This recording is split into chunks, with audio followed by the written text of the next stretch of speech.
McIntosh joins us now. We talk to you, obviously, David, about these issues all the time. And I guess Mr. Schultz does have a point in that we always point the blame or point the finger, it seems, at Democrats, but both parties maybe should share in this a little bit, right?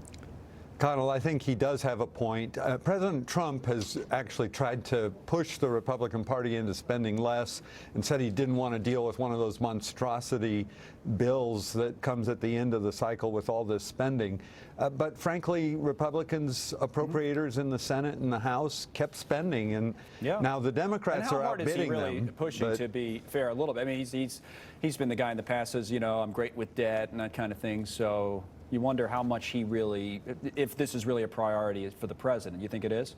I think it's becoming one. I think, and more Republicans are realizing this is the major threat to our economic prosperity and, frankly, a national security threat, the generals tell us, in the future if we don't get our house in order. You know, and then on top of that, you see these new progressive Democrats coming up with even more wild spending plans, like the debt repayment one you were just talking about, or we're going to make Medicare for all to pay for all of the health care, free college tuition. It's like almost like a shopaholic who goes out and gets 5 more credit cards and just runs them through the roof. We can't sustain that, and the people who pay for it are middle American, average families who are trying to make ends meet, right? And they're going to be asked to pay more and more to the government for all this spending. Well, it's not fair. To your point, there has actually been a real debate happening, and in the past this was kind of blown off as being on the fringe, but it's not anymore, about whether this all matters, right? It has a name, like MMT, Modern Monetary Theory, and people have said that, you know, we have our own currency with a reserve currency. We can, if there's an issue, we can essentially print more money, and these debt and deficits are not really as much of an issue as people, I guess, like you have been telling us for years. That's a real debate that's happening now. What do you say to those people? I basically say to them, you can pretend that you can control the world, but the marketplace will discipline you when you spend more than and borrow more than the economy can sustain. They'll say it hasn't for years, not just that it hasn't in the last few years, but this has been going on forever. We showed it under past presidents. It goes up, up, up all the time. And, you know, yeah, we've had some issues, maybe in the 90s, where we had to get, or we chose to get spending under control. Right. But for the most part, we haven't really dealt with it. And the argument goes, well, we haven't really had a huge issue. What do you say?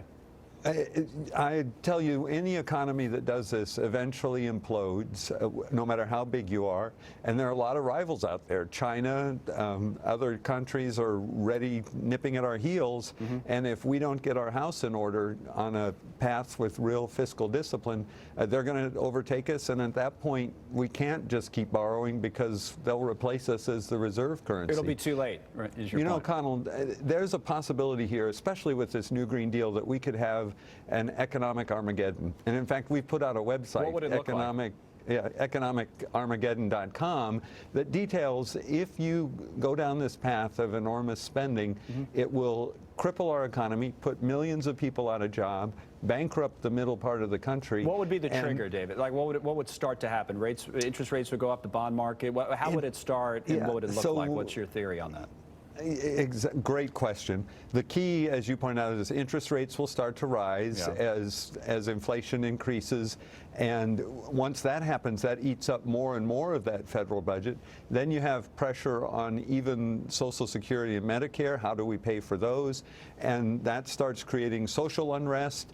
And then you see the economy starting to slow down, so more people are put out of jobs, so government gets less income. It becomes a negative spiral that can send an economy, as it did in the history in Argentina, more recently in Greece and Italy, into a tailspin that's very hard to get out of. Well, if you're right about that, then we hope somebody realizes it, because it sounds like, you know, those types of voices, there are fewer and fewer of them like yours. But David, good to talk to you as always. Thanks for coming on. Great to talk to you, Colin. Okay, David McIntosh. Huawei filing this lawsuit against the United States, the Chinese company. Well, could this put a China trade